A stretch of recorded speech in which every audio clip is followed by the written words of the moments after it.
Ma'am. अभी तक जैसे आपने सुना है सबसे तो मोटापा, स्ट्रेस, ये इन सब होने के कारण एक कारण हार्मोन भी हो सकता है, जो आजकल बहुत नॉर्मली लेडीज में पाया जा रहा है कि उन्हें हार्मोनल डिसबैलेंस बहुत होता है। डॉक्टर्स के यहाँ चेकअप कराने जाते हैं तो डॉक्टर्स रिपोर्ट्स अगर कुछ ना निकला तो हार्मोनल डिसबैलेंस तो जरूर ही निकलता है। आखिर ये हार्मोन होता क्या है? अब हम ये समझे कि हार्मोन क्या होता है। हार्मोन हमारे बॉडी के अंदर ही निकलने वाला एक केमिकल है जो हमारे बॉडी के अंदर ही निकलता है और उसके अंदर ही काम करता है। ये एक हम ऐसा कह सकते हैं कि एक मैसेंजर का काम करता है। जैसे आजकल आप व्हाट्सएप, फेसबुक का इस्तेमाल करते हैं मैसेंजर भेजने के लिए या किसी की बात जानने के लिए भी आप उसका इस्तेमाल करते हैं, उसी तरह हार्मोन हमारे बॉडी में मैसेंजर का काम करता है। जैसे हमें अभी उठना है, हमें अभी सोना है, अभी खाना है, अभी हमें कोई भी काम करना है, हम खुश हैं, हम रो रहे हैं, ये सारे काम ब्रेन के होते हैं, लेकिन इसका सिग्नल हार्मोन के थ्रू ही हमारे ब्रेन तक पहुंचता है। एक है कि हम नॉर्मल हार्मोन हमारा होता है, जैसे कि हम बैलेंस वे में है, बीच में है, मतलब जितना हमारे बॉडी को जरूरत है उतना ही हार्मोन सेक्रीट हो रहा है। बट क्या होता है कभी कभी कि बहुत ज्यादा हो रहा होता है और बहुत कम हो रहा होता है, तो ये ज्यादा और कम इनबैलेंस आ रहा है, जिसके कारण हमें बहुत सारी परेशानियां होती हैं। डायबिटीज, थायराइड, आजकल लेडीज में डायबिटीज, थायराइड बहुत कॉमन हो गया है, जो कि एक हार्मोनल सिम्टम्स है। अब इसके लक्षण यानी सिम्टम्स क्या है? अब अलग अलग हमारा शरीर अलग अलग चीजों से बना है, हम अलग पर्सन है, तो हमारा बनावट भी हमारे शरीर की बहुत अलग हो, तो हमें इनमें से कुछ सिम्टम्स हो सकते हैं, कुछ नहीं हो सकते, सिम्टम्स वैरी करते हैं। लेकिन जो भी सिम्टम्स हैं कुछ ना कुछ लेडीज में जरूर पाए जाते हैं, जैसे सडन वेट गेन और वेट लॉस, अचानक से आपके वजन का बढ़ जाना या घट जाना। डायबिटिक में हम देखते हैं अचानक से वजन घट गया, और थायराइड के पेशेंट में देखते हैं अचानक से वजन बढ़ गया। आप इस चीज को ध्यान ही नहीं देते, वजन घट जाता है तो आप मोटे होते तो बहुत खुश हो जाते हैं, हाय मेरा वजन घट गया। और वजन बढ़ जाता है तो मैं कुछ डाइटिंग कर लूंगी या फिर एक्सरसाइज कर लूंगी तो मेरा वजन ठीक हो जाएगा। ऐसा नहीं है, ये सडन क्यों हो रहा है इस पे भी ध्यान देना है कि sudden weight gain, weight loss क्यों हो रहा है। आप सेंसिटिव हो जाते हैं, जैसे आपको ठंड के मौसम में अचानक पसीना आने लगता है, आपको बहुत ठंड लगने लगती है अचानक से। गर्मियों में भी ऐसा एहसास होता है कि हमें ठंड लग रही है, हमें चादर की जरूरत पड़ रही है। कॉन्स्टिपेशन यानी कब्ज की बीमारी हो जाती है, या फिर आपका पेट चालू हो जाता है। ड्राई और पफी स्किन यानी आपके चेहरे पे कुछ ना कुछ जरूर चेंजेस आते हैं, बहुत रूखा चेहरा हो जाता है, आपकी स्किन में स्वेलिंग आ जाती है आपके चेहरे पे, स्पेशली आपके आई कॉर्नर के पास आप देखेंगे अगर आपको हार्मोनल डिसबैलेंस है तो आप पफी स्किन यानी सूजा सूजा सा चेहरा लगेगा। आंखों के पास स्पेशली आपको देखने को ये चीजें मिल सकती हैं। आप प्यास बहुत लगती है आपको, जब प्यास आपको ज्यादा लगती है तो आप वॉशरूम भी ज्यादा यूज करते हैं। आप डिप्रेशन में, आज आज 80% जो लेडीज हैं वो डिप्रेशन की शिकार है, लेकिन ये कोई जानता नहीं है कि वो डिप्रेस्ड है, डिप्रेशन में है, चिंता है। वो कहते हैं हमें घर की चिंता, हमें बच्चों की चिंता है, और चिंता तो उनका जन्म सिद्ध अधिकार है। वो तो ऐसा सोचती है कि हम चिंता ना करें तो फिर तो घर कैसे ही चलेगा।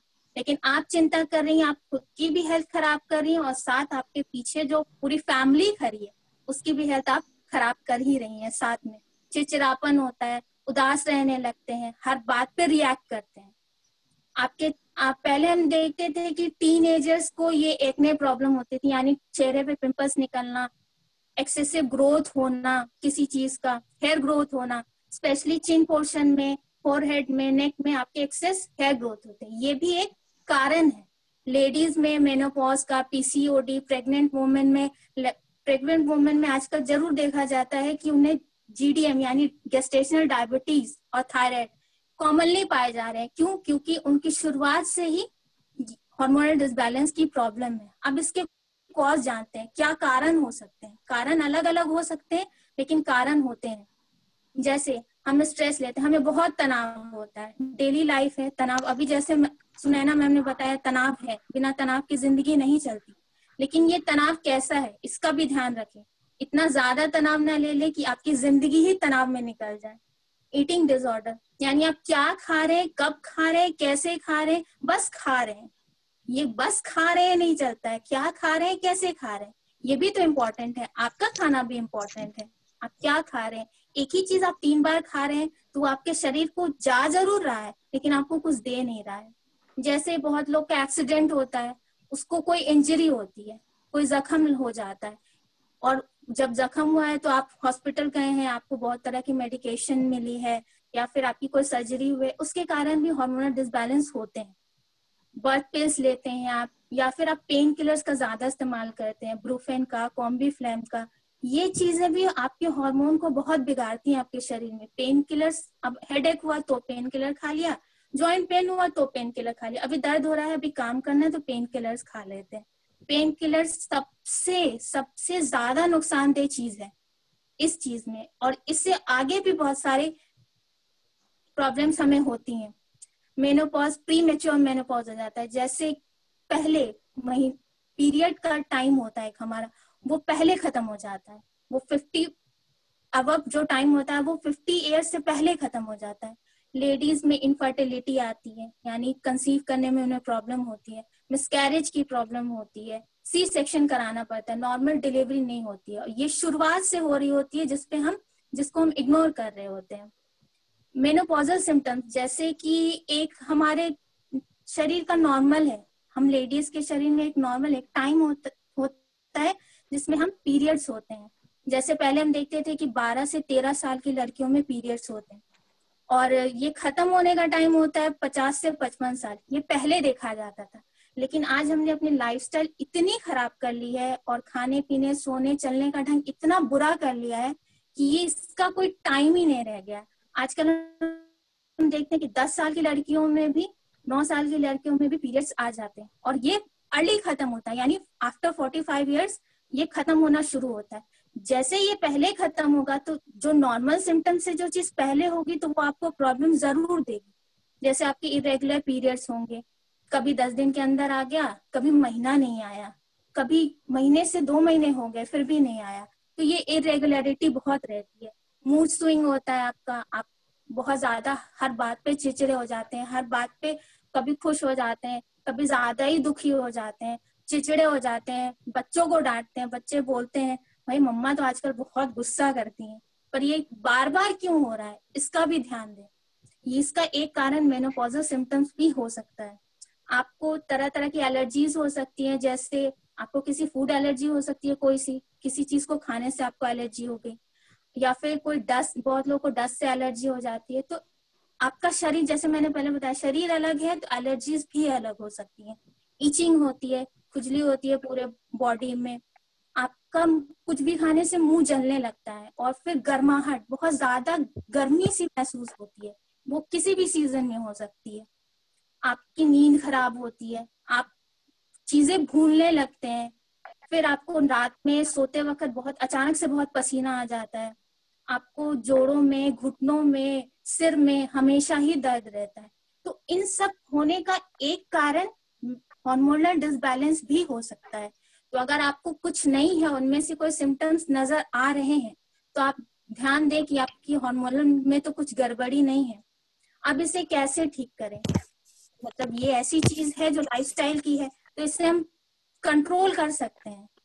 अगर हम अपनी लाइफस्टाइल थोड़ी सी सुधार लें, खाने पीने का तरीका बदल लें, रहने का तरीका बदलें, अपने लिए टाइम निकालें, टहलने जाए, खुली हवा खाएं, हरे हरे भरे जगह पे टहलें, तो इससे हमारी लाइफ बहुत चेंज हो सकती है।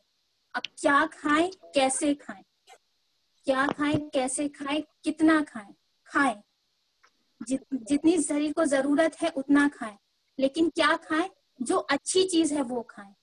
अब अच्छी चीज क्या है, जो आपको अच्छी लगती है वो नहीं, जो सच में अच्छी चीजें हैं वो खाएं। साबुत चीजों का इस्तेमाल करें, जैसे मैम ने भी अभी आगे मैम ने भी बताया कि होल ग्रेन का इस्तेमाल करें, ओट्स खाएं, दलिया खाएं, ब्राउन राइस खाएं, इस तरह की चीजों का इस्तेमाल अपने खाने में करें।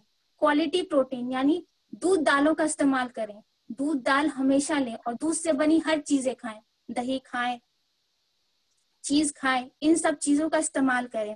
फैट्स खाएं, अगर आप वेजिटेरियन हैं तो आप नट्स का इस्तेमाल कर सकते हैं, अगर आप नॉन वेजिटेरियन हैं तो आप मछली, चिकन, इन अंडे, इन सब चीजों का इस्तेमाल कर सकते हैं। ताजे फल सब्जियां खाएं जिसमें फाइबर होते हैं, और चीजें ताजी खाएं, बासी चीजें को अवॉइड करें।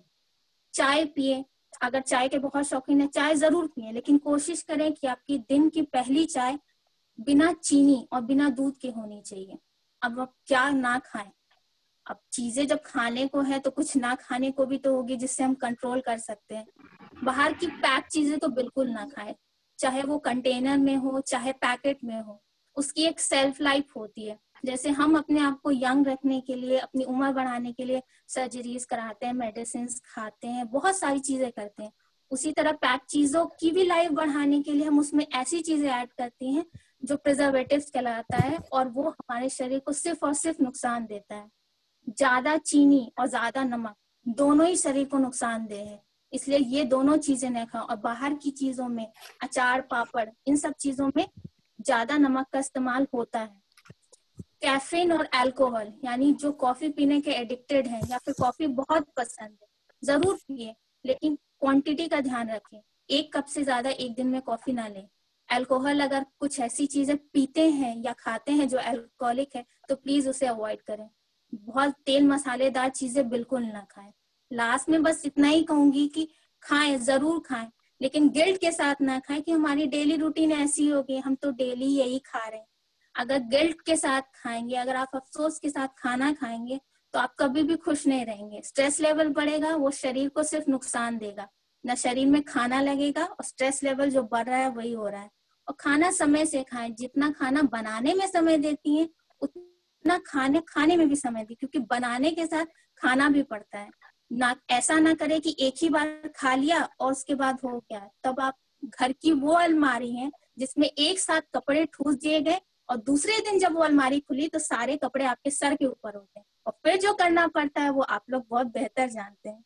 तो मैं यही कहूंगी कि जरूर खाएं, अच्छा खाएं।